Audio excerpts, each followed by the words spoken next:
Imagine this. You wake up one morning and feel it before your eyes even open. An invisible weight pressing down on your chest.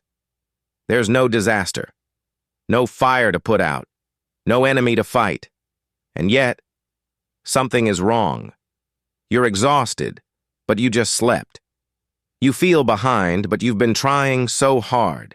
You want to scream, but nothing specific is wrong. You're doing everything right, and still, something feels off. So you do what you've always done. You get up, you push forward, you perform the ritual: coffee, smile, emails, small talk, deadlines, politeness, pressure. By noon, you've answered 30 messages and ignored one person, yourself. And as the day drags on, an ache forms beneath your skin. A dull, low-frequency hum of anxiety, like your soul is knocking from the inside, asking, "Is this all there is?" But that voice is inconvenient, so you silence it with productivity. More goals, more tasks, more checkboxes, more pretending you're fine. And every time you break down, alone, quietly, you wonder, what's wrong with me? Why can't I handle this like everyone else? But what if that's the wrong question? What if the problem isn't your mindset, your motivation, or your lack of gratitude? What if it isn't depression, laziness, or weakness? What if the problem isn't you? What if the problem is the system? A system that praises burnout and calls it ambition. A system that sells you distraction and calls it happiness. A system that exploits your fear and calls it responsibility. What if you're not broken? What if you're just responding, intelligently, even spiritually, to a world that is? We're told that discomfort means we're not trying hard enough. But what if discomfort is a signal that something deeper is misaligned? You were not born for inboxes and invoices.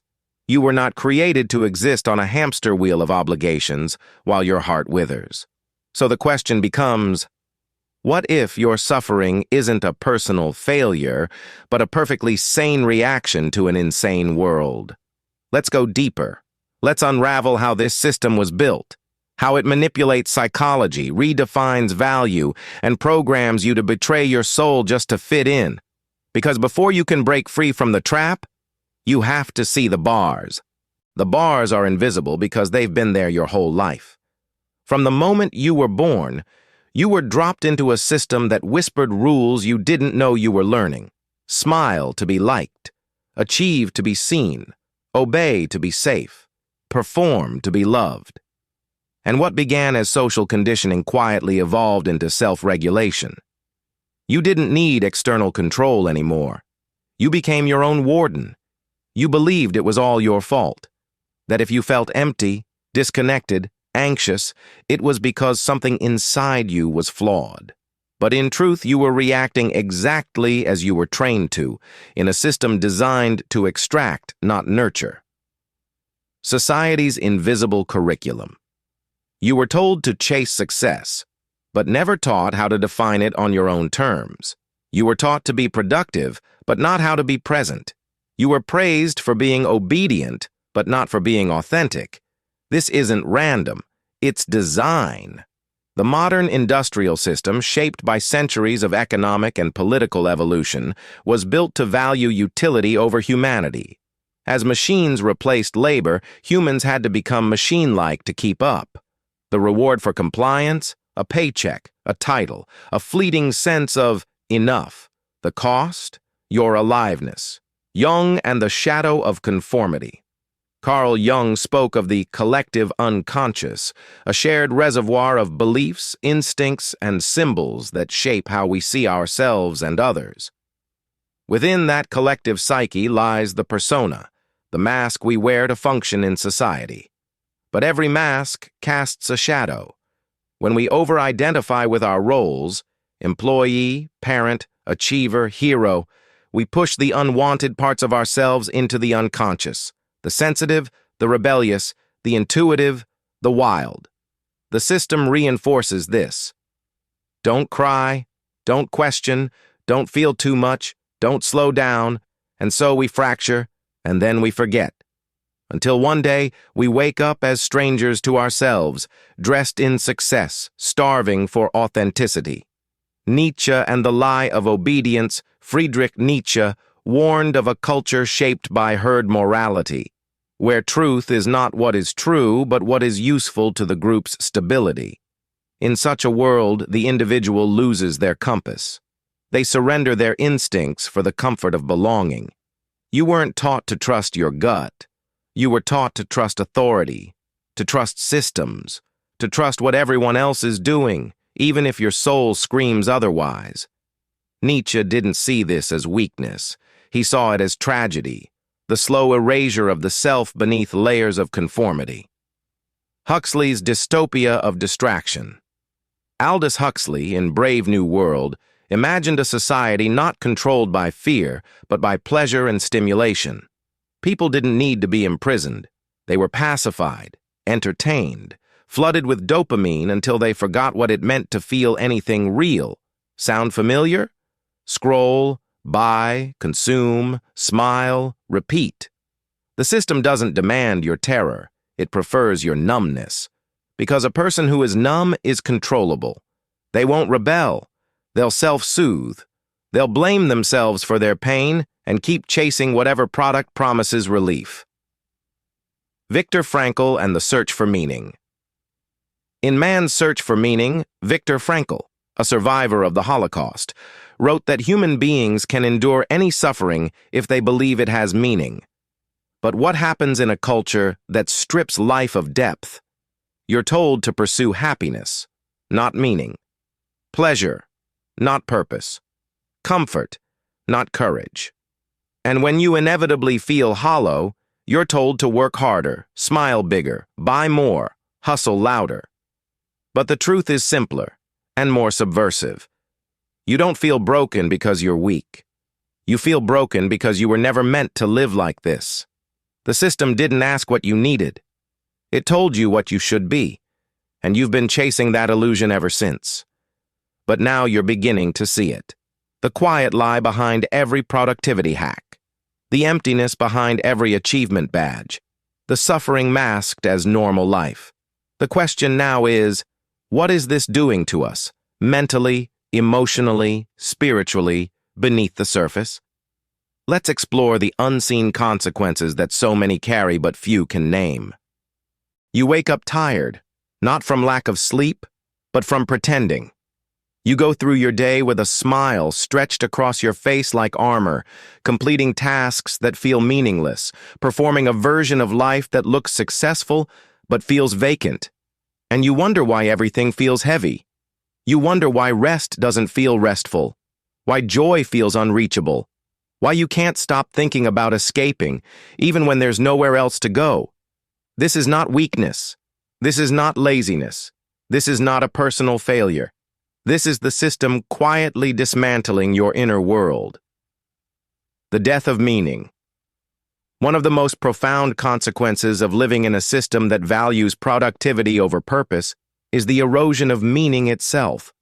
You are told your worth is measured by output, so you hustle, you grind, you build.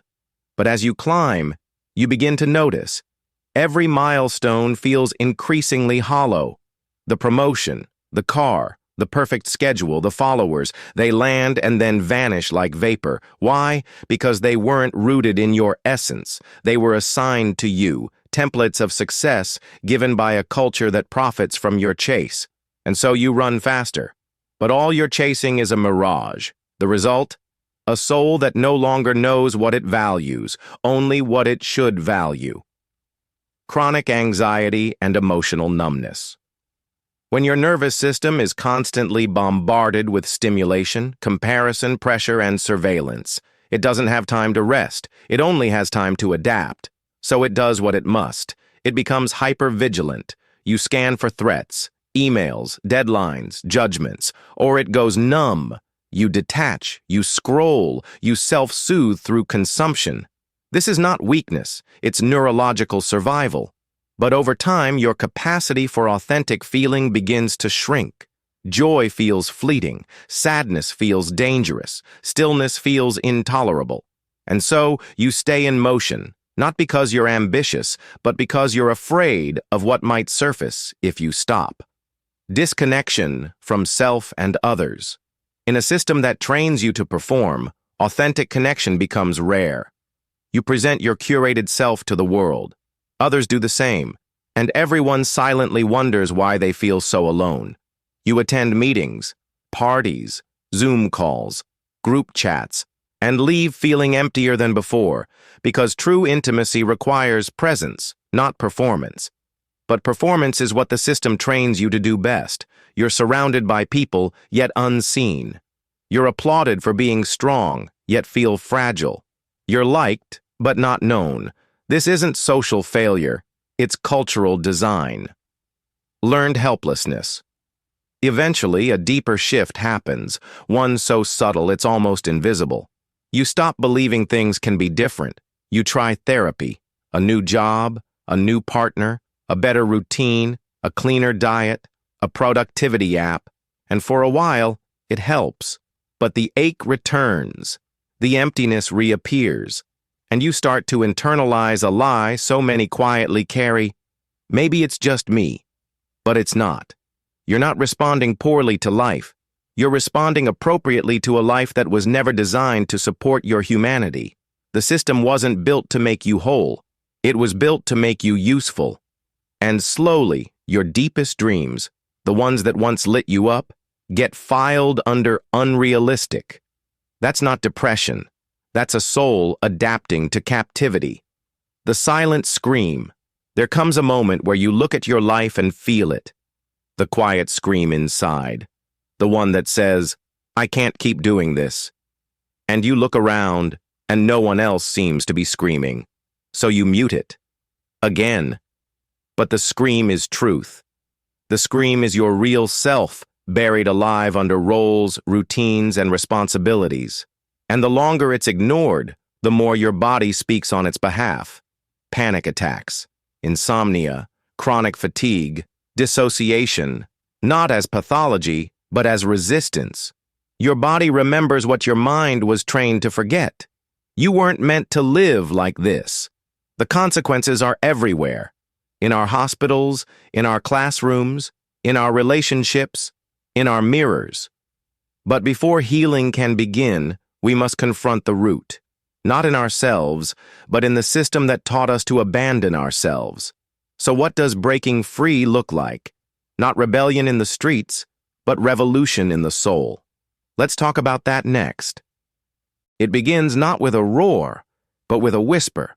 Not with burning it all down, but with finally listening to the voice you've silenced for so long. The one that says, this isn't working. This isn't who I am. This isn't life. That whisper is your rebellion. Because in a system that feeds on your disconnection, remembering who you are is an act of revolution. Step 1. Question the frame. Every system thrives on invisibility. It only works if you believe it's natural. So the first rebellion is awareness. Ask yourself, who told me what success looks like? Who benefits from me staying exhausted? When did I learn to feel guilty for resting? Why do I feel more valuable when I'm producing? These questions don't break the system, but they break its spell. Because once you see the structure, you stop blaming yourself for struggling inside it. And that shift, from self-blame to system awareness, is where freedom begins. Step 2. Stop performing. One of the system's greatest tricks is convincing you that your worth must be earned. Through productivity, through politeness, through perfection. So stop. Let your no be unpolished. Let your rest be unapologetic. Let your truth be inconvenient. You don't need to be digestible. You need to be real. This isn't easy. You will feel guilty. You will feel selfish. You will fear disappointing others. But what you're actually doing is disappointing the system, and that is progress. Step 3. Reclaim your body. The system disconnects you from your own rhythms. It replaces hunger with schedules, fatigue with caffeine, sadness with scrolling. Rebellion looks like this: sleeping when you're tired, eating when you're hungry, crying when you're full of grief, creating when your soul stirs. Reconnection is radical because when you stop outsourcing your intuition to algorithms and authority figures, you begin to remember what it means to be alive. Step 4. Choose meaning over metrics. The system wants you to chase what's measurable. Followers, grades, salaries, likes, titles. But your soul doesn't care about any of that. It craves what is meaningful, what is sacred, what makes you feel something real. So ask yourself, what would I still do if no one ever saw it? What nourishes me, even if it earns nothing? What do I long to give, not just achieve? This is how you shift from being a consumer of life to a participant in it. Step 5. Create micro-freedoms. You don't need to quit your job, burn down your life, or flee to a cabin in the woods. Rebellion lives in small, daily ruptures.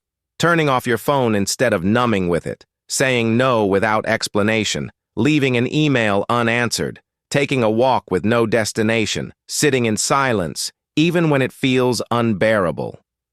These acts are subtle, but their impact is seismic, because every time you choose presence over performance, connection over consumption, truth over trend, you chip away at the system's hold on your mind. And eventually, it doesn't own you anymore. This is the rebellion, not loud, but honest, not dramatic, but disruptive, not glamorous, but holy. Because in a culture that demands more, faster, louder, you become dangerous the moment you slow down, speak truthfully, and walk away from the noise. You don't need to escape your life. You need to return to it. And in doing so, you return to yourself. Let's go one step deeper. What happens when you truly see the system for what it is, and yourself for who you've always been beneath it? That's the final realization. There comes a moment when you stop asking, "What's wrong with me?" and start asking, "Who decided this is how life should be?" That moment is sacred, because beneath the noise, beneath the guilt, beneath the thousands of internalized expectations, you finally hear it. You were never the problem. The problem was always the system, the metrics, the molds, the machines, the endless doing, the constant proving, the erasure of soul in the name of success. And once you see it clearly, a deeper truth emerges, one so simple, so terrifying, and so freeing that it changes everything. You are not broken. You are responding intelligently to a broken world. The lie of personal failure. The system survives by convincing you that your exhaustion is personal, that your inability to keep up is a moral flaw, that your craving for rest is laziness, that your ache for something deeper is unrealistic. But it's not. Those reactions, burnout, anxiety, grief, apathy, aren't dysfunctions. They're signals. They're your nervous system saying, "I was not made for this." They're your soul saying, "Something sacred has been stolen from me." And the truth is, it has. Your time, your attention, your curiosity, your stillness, your wonder, taken, monetized, minimized, but it's not too late. The system thrives on amnesia. It needs you to forget who you were before you were useful, before you were polished, before you knew what being productive meant. Because who you were then was free, curious, chaotic, creative, wild, imperfect, emotional, whole. And that self, that real self, it's still here, under the systems, under the masks, under the noise, waiting. You're not alone in this. You're not the only one who feels the weight. You are part of a silent global grief, millions of people privately mourning a life they were promised but never found. You are part of a quiet rebellion, people waking up in coffee shops, at bus stops, on therapy couches and yoga mats, whispering, "This can't be it. There has to be more." And there is. But it begins not with escape. It begins with remembrance. The paradigm shift. The ultimate truth is not just that the system is flawed. It's that you don't have to belong to it. You can participate without being consumed. You can contribute without being exploited. You can succeed without sacrificing your soul. You can work without worshiping work.